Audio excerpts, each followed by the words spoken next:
So hey aspirants, welcome back to our channel again. So आज हम लोग बात करने वाले 9th ऑफ मई 2022 कुछ करंट अफेयर क्वेश्चंस के ऊपर। So let's get start with the first question and the first question is India's first FCT hub has been set up in which city.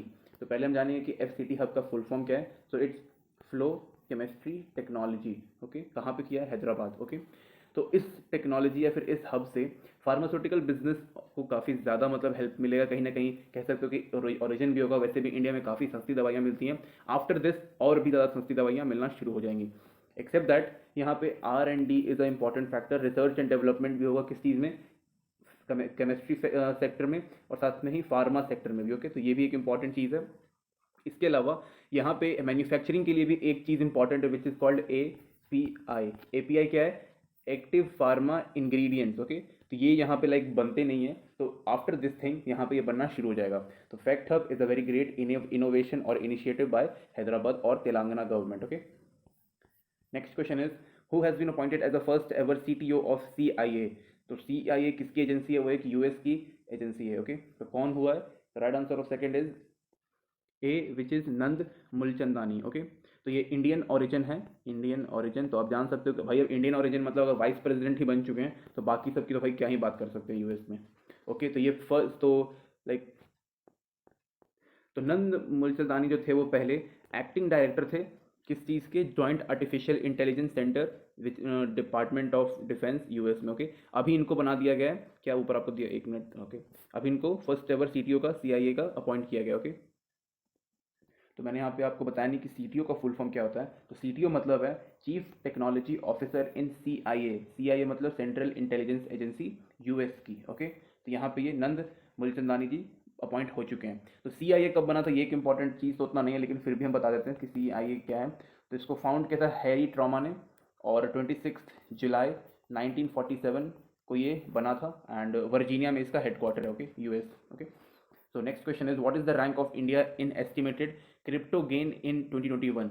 So right answer of third is C which is 21st. Okay, तो India कितना like देखो यहाँ पे main है कि like crypto gain मतलब कि कितना एक्सचेंज हो रहा है, क्रिप्टो करेंसी कितना एक्सचेंज हो रहा है with the help of blockchain transaction. तो इंडिया में 1.85 बिलियन डॉलर का होता है। ओके, बिलियन डॉलर का। तो ये 21st नंबर पे है। फर्स्ट नंबर पे कौन है? US है, जहाँ पे 49.95 बिलियन डॉलर का ट्रांजेक्शन होता है। उसके अलावा सेकंड नंबर पे UK दिया हुआ है, थर्ड नंबर पे जर्मनी है, फोर्थ नंबर पे जापान है और फिफ्थ नंबर पे चाइना है। ओके, तो इस चीज़ को याद रखिएगा। सबकी अपनी अपनी कि भाई कोई 5 बिलियन डॉलर कर रहा है, 4 कर रहा है, ऐसे करके। और इंडिया का आप याद रखिएगा, मेन फर्स्ट पूछता है और इंडिया का पूछेगा। तो फर्स्ट USA और इंडिया 21st। ओके, और ये पता कैसे चलता है? जितनी भी ट्रांजेक्शन होती हैं, जितनी भी ट्रांजेक्शन होती है वन प्लेस टू अनदर, जितनी भी हो रही है उसके ऊपर ही डिपेंड रहता है पूरा। Okay, so next question is who has won the 2022 World Snooker Championship held at the Cubicle Theatre in Sheriff, England? Sorry, it's Sherfield, England. Okay, so right answer of fourth is B, which is Ronan O'Sullivan. Okay, कुछ है नहीं ऐसा important इसमें अपना। चलो, next question is who has been appointed as the ex officio member of MPC by the Central Board of Director of RBI? तो MPC क्या है? It's monetary policy committee. Okay, तो इस चीज़ का आप लोग याद रखिएगा। तो कौन अपॉइंट किया गया है? तो इसमें D है, राजीव रंजन जी को यहाँ पे और अपॉइंट किया गया है। ओके, और इसमें लाइक एक इन्फॉर्मेशन और यहाँ पे कि 595th मीटिंग में इनको अपॉइंट मतलब बात हुआ फिर अपॉइंट किया गया। एक्सेप्ट दैट यहाँ पे RBI की बात की गई है। तो RBI के गवर्नर कौन है? इट्स शक्तिकांत दास। ओके, शक्तिकांत एक साथ है, उसके बाद दास अलग है। Next question is which country has topped the world press freedom index 2022? So right answer of sixth is D, which is Norway. Norway के बाद सेकंड नंबर पे आता है डेनमार्क, थर्ड नंबर पे आता है स्वीडन, फोर्थ नंबर पे Estonia और फिफ्थ नंबर पे फिनलैंड। तो ये तो आगे टॉप की बात। अब आते हैं जो इंडिया की बात करते हैं। तो इंडिया 150 नंबर पे आया है। 2020 की ये रिपोर्ट है और 2021 में यहाँ पे इंडिया 142 नंबर पे था। 8 पॉइंट या फिर 8 पोजीशन और डिक्लाइन किया है, अप नहीं कर रहा। तो भाई समझ जाओ, दिन भर जब हिंदू मुसलमान होगा तो और क्या ही चलता रहेगा। एक्सेप्ट दैट यहाँ पे भाई देखो, अब यहाँ पे ना इंडियन मीडिया के पास एक अच्छी न्यूज़ ये है कि पाकिस्तान का 156 है। तो अब वो बोलेगा कि हम पाकिस्तान से अच्छे हैं, वो ये नहीं बोलेगा कि नेपाल का 76 है तो हम उससे बुरे हैं। श्रीलंका का, यहाँ पे श्रीलंका का 146 है। मतलब श्रीलंका टाइप में भी देख लो क्या चल रहा है वहाँ पे, तब भी उनका 146 है। बांग्लादेश की बात करें तो ये क्या डी लिख दिया मैंने, बांग्लादेश में 162 और म्यांमार 176। तो ये तो मैंने बहुत सारी आप लोग को इन्फॉर्मेशन दे दी, बट सबसे मोस्ट इंपॉर्टेंट थिंग कि लास्ट कौन आया, तो लास्ट मतलब आउट ऑफ 180 कंट्रीज़ में होती हैं, तो 180 पोजीशन है नॉर्थ कोरिया का। इनकी जो पूरी मीडिया वो पूरा किम जोंग उनको वाह वाह ही बोलता है कि like he is the best person in the world. Russia Ukraine की बात करें तो रशिया 155 पोजीशन पे है, यूक्रेन जो है वो 106 नंबर पे है। Okay, so moving to the next question, which university has topped the Times Higher Education Impact Ranking 2022? The right answer of seventh is C, which is University of Oxford। बीच में थोड़ा दिक्कत हो गया था। ओके, तो out of 300, sorry यहाँ पे 300 नहीं, तो यहाँ पे यूनिवर्सिटी ऑफ ऑक्सफोर्ड टॉप किया है इसमें टाइम्स हायर एजुकेशन इम्पैक्ट में। एंड इंडिया से 8 यूनिवर्सिटी हैं जो कि टॉप 300 में पहुंची हैं, जो कि एक अच्छी बात है। और इंडिया की फर्स्ट यूनिवर्सिटी, टॉप यूनिवर्सिटी कौन है इसके अकॉर्डिंग, टाइम्स हायर एजुकेशन के अकॉर्डिंग, तो वो कैलकाटा यूनिवर्सिटी है। उसके ऊपर मैंने ऑलरेडी एक अगला क्वेश्चन दिया हुआ है। ओके, इसमें और इन्फॉर्मेशन थोड़ा सा डिटेल में जाएंगे यहाँ पे हम लोग थोड़ा सा, तो बड़ा करेंगे स्क्रीन। तो यहाँ पे ऑलमोस्ट 1524 अलग अलग इंस्टीट्यूशंस ने पार्टिसिपेट किया था आउट ऑफ 110 कंट्रीज में, जो कि एक रिकॉर्ड है, मतलब रिकॉर्ड है अभी तक का। और उसमें से लाइक 300 कुछ सेलेक्ट होती हैं बेस्ट, और उसके बाद और भी मतलब सबको रैंकिंग मिल जाती है लगभग। सो next question is, which institution launch the mandate document for national curriculum framework NACF? So right answer of 8th is C, which is Union Education Ministry। ओह पुराना रह गया, union education ministry, C option.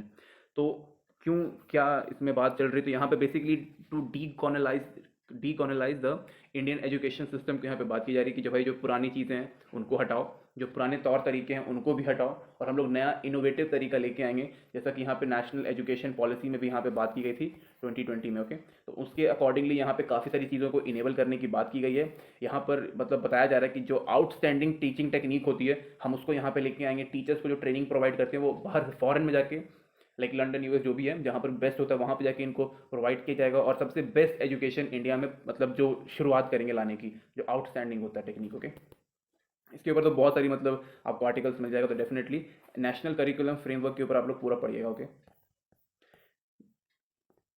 So next question is, Atal new India challenge is flagship programme of Atal innovation mission of which institution? Right answer of 9th is B, which is NITI Aayog. तो इसका aim क्या है, to support and nurture the technology based innovation and development. Development India के लिए one of the most important thing है अभी के हिसाब से। और to solve the sectoral based challenges, उसमें क्या क्या आ जाती हैं, तो पहली चीज़ तो ये है कि एंटरप्रेन्योरशिप को जितना बूस्ट आप करोगे उतना ही मतलब बढ़िया रहेगा, क्योंकि जो सरकार है वो सब कुछ प्राइवेट धीरे धीरे कर रही है। तो जो एंटरप्रेन्योरशिप है वो कहीं ना कहीं एक इंपॉर्टेंट रोल प्ले करेगा प्राइवेटाइजेशन में, और कहीं ना कहीं गवर्नमेंट भी इसको सपोर्ट कर रही है।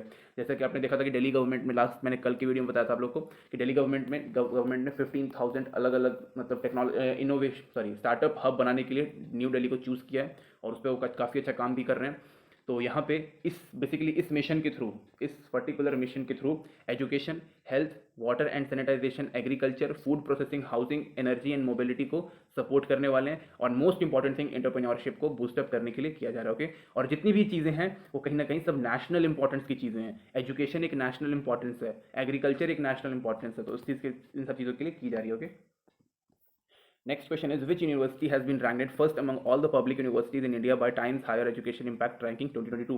So right answer of 10th is B, which is Calcutta University। Already मैंने आप लोग को इसके ऊपर पूरा बता रखा है, लेकिन इसमें थोड़ा सा और जानेंगे। It's a British magazine reporting, okay, जो कि हायर एजुकेशन से रिलेटेड है। यहाँ पे ये हर वक्त यही निकालता है। 1971 में से इसने फर्स्ट टाइम रिलीज किया था। ओके, जब इंडिया पाकिस्तान का वॉर हो रहा था। Okay, so next question is, which country recently issued a proposal to ban methanol cigarettes and flavored cigar? So right answer of 11th is C, which is USA। तो कहीं ना कहीं इस एम है, इनका सिंपल एम है to reduce the smoking in American population. भाई वहाँ तो दिन भर फूंकता ही रहता है कोई ना कोई, तो और साथ ही में जितने भी टोबैको से रिलेटेड जितने भी हेल्थ प्रॉब्लम्स हैं या फिर कैजुअलिटीज़ होती हैं या फिर जितनी भी प्रॉब्लम्स आ जाती हैं उन सबको पूरा एकदम रिड्यूस करना है। यहाँ पे एक आंकड़ा दिया गया जहाँ पे 85% अफ्रीकन अमेरिकन मतलब जितने भी अमेरिका के ब्लैक पीपल हैं, मतलब 85% जो है वो पूरा स्मोकिंग करते रहते हैं मेथनॉल सिगरेट को। ओके, तो वो सब चीज़ को यहाँ पे बंद करने की बात की गई है, एक्सेप्ट दैट यहाँ पे इलेक्ट्रॉनिक सिगरेट्स को बैन नहीं किया गया है, इसको बोला गया है Foucault. Okay, so next question is, Adresh BK Dubasa recently received the Order of Merit in Diplomatic Service by which country? So right answer of 12th is C, which is Peru। तो भाई इन्होंने जो Peru के लिए काफ़ी ज़्यादा काम किया है, लाइक इंडिया नहीं, इंडियन ही होंगे डेफिनेटली। एंड इन्होंने प्रमोट किया, लाइक किसको मिलता है, जो कि डिप्लोमेटिक, डेमोक्रेटिक, हिस्टोरिकल और इंस्टीट्यूशनल वैल्यू जितने भी होते हैं उन सबको कहीं ना कहीं मतलब प्रमोट करता है। साथ ही में outstanding contribution, one of the most important thing, outstanding contribution to Peruvian government, sorry Peruvian foreign policy को कहीं ना कहीं मतलब काफ़ी ज़्यादा ठीक ठाक काम कर देता है। इसके अलावा एक छोटा सा इन्फॉर्मेशन और है, जो ये बंदा है दुबासा साहेब, ओके साहब ही बोलेंगे, बड़ा आदमी है, इन्होंने अपनी लाइफ टाइम में 14 प्रेसिडेंट्स को देखा हुआ है, पेरू के 14 प्रेसिडेंट्स को। एंड यहाँ पे 15 एम्बेसडर टू इंडिया, जो पेरू से इंडिया आते हैं उनको भी इन्होंने मतलब देखा है। तो भाई समझो कि इन्होंने कितना अपने लाइफ टाइम का कितना बड़ा टाइम पेरू की गवर्नमेंट को सब मतलब काम करने में बिता दिया। ओके, इनके बारे में आप और जानिएगा कि ये कैसे वहाँ पहुँचे, कैसे क्या किया उन्होंने। Okay, next question is Whitley gold award is presented to people who contribute in which field. So right answer of 13th is D, which is wildlife and biodiversity conservation. Okay, and specially यहाँ पे जो ये award दिया गया एक बंदे को मिला है, और उस बंदे ने लाइक जो बिग कैट स्पीशीज होती हैं उनको कंजर्वेशन करने में काफ़ी, और कंजर्वेशन करने में और साथ ही में उसमें इंडिजीनियसली इन्वॉल्विंग में काम किया। ओके, तो उस बंदे का नाम क्या है, तो उस बंदे का नाम है चतुर्दत्त मिश्रा। ओके, इस नाम को याद रखिएगा। इसी बंदे को वाइटली गोल्ड अवार्ड मिला यहाँ पे, किस चीज़ के लिए, snow leopard, basically 12 snow leopards को एशिया में कंजर्व करने के लिए। और लाइक उसके ऊपर इन्होंने काफ़ी ज़्यादा रिसर्च भी किया है, और ये इनको सेकंड टाइम ये वाइटली गोल्ड अवार्ड मिला है। फर्स्ट टाइम इनको 2005 में मिला था, again for wild life and biodiversity, 2005 में इनको वापस से मिला। इसमें मैंने इस क्वेश्चन में मैंने उनका नाम डाला नहीं, अदरवाइज मैं डाल देता तो आपको अच्छे से समझ में आता। पर आप चतुर्दत्त मिश्रा के बारे में जरूर जाके पता करिएगा। ओके, इनको ये अवार्ड कहाँ पे मिला, तो लंदन रॉयल जोग्राफिकल सोसाइटी, किसने दिया है, प्रिंसेस एना ने दिया है। Okay, so next question is Kokbokro is a lingual phrases in which Indian state? Third answer of 14th is B, which is Tripura. तो ये एक लैंग्वेज है, त्रिपुरा के लोगों ने इसको अडॉप्ट किया गया है, बिटवीन लाइक जो नेटिव हैं वहाँ के उन्होंने अडॉप्ट किया, बिकॉज जो उनकी लैंग्वेज है वो किसी को समझ में नहीं आ रही, तो उन्होंने एक दूसरे लैंग्वेज को अडॉप्ट किया है जिसका नाम है कोकबोक्रो। आप इसके बारे में डेफिनेटली पढ़ सकते हैं। Even CBSE has announced it to like Kokborok को, काफ़ी अनाउंसमेंट किया इसके ऊपर कि आप इसको भी करिकुलर में ऐड करने वाले हैं, और भी इसके ऊपर काफ़ी सारी चीज़ें हैं। तो ये भी लाइक बेसिकली ये कब से मतलब क्यों ये आया, जब सेंटर में रिलीज़ किया कि भाई हिंदी को ऑल ओवर इंडिया में कंपलसरी कर देंगे, उस टाइम से ही मतलब की चीज़ें होने लगी हैं। भाई जिसको जो बोलना है बोलने दो। Language is all about like कि मैंने जो बताया आपको आपने कितना समझा, और ये है कि आप लोगों ने जो बोला वो मैं कितना समझ रहा हूँ। तो बस बेसिकली अंडरस्टैंडिंग का ही एक चीज़ है, अंडरस्टैंडिंग ही खेल है, उसके अलावा लैंग्वेज इज़ नथिंग। अगर आप लिख रहे हो या फिर बोल रहे हो और अगर आपको समझ में आ रहा है तो वो लैंग्वेज आपके लिए बेस्ट है। मेरे लिए हिंदी बेस्ट है बिकॉज मैं इसमें समझ भी पाता हूँ और बोल भी पाता हूँ। बट अगर मेरे को चाइनीज़ बोल देगा तो भाई मैं वर्स्ट समझूंगा, क्योंकि मेरे को ना बोलना आता है ना मेरे को समझना आता है। तो next question is which organisation approve $47 million project to support India's Karmayogi programme. So right answer of 15th is C, which is World Bank. Okay, तो यहाँ पे कर्मयोगी को बेसिकली एग्जीक्यूटिव से बात की गई है। तो इंडिया में भाई मतलब जुडिशरी और लेजिस्लेटिव को छोड़ दिया जाए। जुडिशरी मतलब कि लॉ, और लेजिस्लेटिव मतलब कि जिनकी इलेक्शंस में हम लोग वोट डालते हैं, और जुडिशरी मतलब ऑल अबाउट जजेस एंड लॉयर्स। तो उसके अलावा जितनी भी वैकेंसीज आपको मिलती हैं वो सारे एग्जीक्यूटिव में आते हैं। तो executive is like Karmayogi. Okay, तो यहाँ पे तीन चीज़ों के ऊपर फोकस किया गया हुआ है। एक फ्रेमवर्क के ऊपर जो कि एक डेवलप्ड फ्रेमवर्क होना चाहिए, जिसपे अगर जो हमारे कर्मयोगी हैं या फिर जो एग्जीक्यूटिव हैं उसको काफ़ी अच्छे तरीके से काम कर सके। एक्सेप्ट दैट यहाँ पे इंटीग्रेटेड लर्निंग प्लेटफॉर्म के ऊपर बात की गई है, एंड साथ में यहाँ पे प्रोग्राम मॉनिटरिंग, इवेल्युएशन और मैनेजमेंट के ऊपर बात किया गया इसके ऊपर इस प्रोग्राम में। ठीक है, तो ये थोड़ा सा इंपॉर्टेंट है आप लोगों के लिए। लुक, इंपॉर्टेंट सब है तब तक जब तक आपने उसको अच्छे से नहीं पढ़ा। Next question is as per SEBI what is the life time for the allotment and listing after closure of issue of REIT and InvIT unit. Right answer of 16th is C, which is 6 days। छोड़ो। Next question is which infrastructure project won the India's Building Congress best infrastructure project. Right answer of 17th is B, which is Atal tunnel. Atal tunnel के ऊपर मैंने already कई बार बता रखा है, best project अभी तक का है, काफ़ी सही है। इसमें आपको जो मतलब जो इसमें फैसिलिटीज़ प्रोवाइड की गई हैं, मतलब एक सेंसर लगा के रखा हुआ है, हर चीज़ इसमें जो जिस तरीके से कर रखा है, रोड एक्सीडेंट्स को कैसे कम किया जाए मतलब इस टनल के अंदर, और जितने भी हमारे मिलिट्री ऑपरेशंस होगा उसमें अटल टनल कितना अच्छा मतलब रोल प्ले करेगा, उन सब चीज़ों के यहाँ पे ऊपर बात की गई है। और ये लद्दाख में है और काफ़ी लंबा है, लंबाई आप चेक करना कितना होगा। ओके, और काफ़ी सही चीज़ है, तो इसीलिए इसको ये मिला हुआ है। ओके, बनाया भी काफ़ी बढ़िया तरीके से इसको। Next question is what is the rank of India in global production of coal. So right answer of 18th is B, which is second. First number पे चाइना है, सेकंड नंबर पे इंडिया है। ओके, चाइना कितना produce करता है, like कितना निकालता है कोल, तो इट्स 3902 मिलियन टन। इंडिया कितना कर रहा है, ये इंडिया 7 क्यों लग रहा है, यहाँ अलग से बताएंगे इंडिया का। इंडिया है 756.5, not 6, it's 5 million ton. Okay, तो इतना हम लोग प्रोड्यूस कर रहे हैं भाई। फर्स्ट कौन और इंडिया कहाँ पे, ये डिपेंड करता है, उसके अलावा बाकी सब कुछ नहीं है, ठीक है। नेक्स्ट क्वेश्चन इज मुख्यमंत्री मुफ्त सीवर कनेक्शन योजना is implemented by which state, UT. जहाँ पे मुफ्त आ गया और मुख्यमंत्री आ गया, मतलब समझ जाना कि न्यू दिल्ली। ओके, तो right answer of 19th is a which is new Delhi. यहाँ पे 25,000 अलग अलग हाउस होल्ड्स को मतलब कनेक्ट करने की बात की गई है इन ईस्ट दिल्ली में। ओके, एक्सेप्ट दैट 25,000 में 12 कॉलोनीज आ जाएंगी। कौन कौन सी कॉलोनीज है ये मैं आपको डिटेल में नहीं बता रहा क्योंकि वो उतनी इंपॉर्टेंट नहीं है। ओके, ये इंपॉर्टेंट है कि 12 कॉलोनीज आ रही हैं, 19 करोड़ रुपीज़ अलॉट किए गए हैं इस चीज़ के लिए।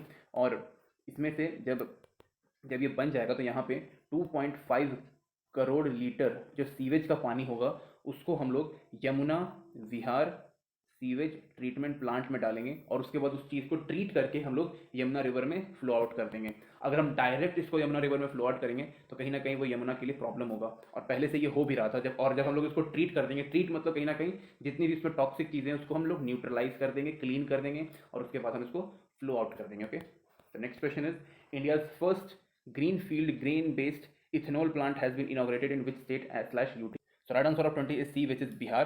तो यहाँ पे 105 करोड़ रुपीज़ लगाने की बात की गई कि भाई इतना में होगा। इसमें एक कंपनी है जिसका नाम है eastern India biofuel private limited. Okay, तो इसने यहाँ पे सेटअप किया गया। मोस्ट इंपॉर्टेंट थिंग इसमें जीरो लिक्विड डिस्चार्ज है, मतलब यहाँ पे कोई भी वेस्ट मटेरियल जो है वो निकल के खेतों में या किसी भी रिवर में जाके गंदा नहीं करेगा। इसके अलावा 60 ओहो नीचे क्यों चला गया ऊपर, ठीक है, 65,000 लीटर पर डे के हिसाब से यहाँ पे प्रोड्यूस किया जाएगा। क्या, इथेनॉल को प्रोड्यूस करने की यहाँ पे बात की गई है। इथेनॉल क्या है, इथेनॉल एक फ्यूल है, लाइक एक अल्टरनेटिव फ्यूल सोर्स बन सकता है और जब इसको हम लोग यूज़ कर सकते हैं काफ़ी इसमें कम क्या बोलते हैं मतलब पॉल्यूशन इसमें से निकलता है। और एक चीज़ और 150 टन हम लोग रोज़ राइस और मेज़ का यूज़ करेंगे ताकि ये यहाँ पे इथेनॉल को हम लोग प्रोड्यूस कर सकें। Okay, so moving to the next question.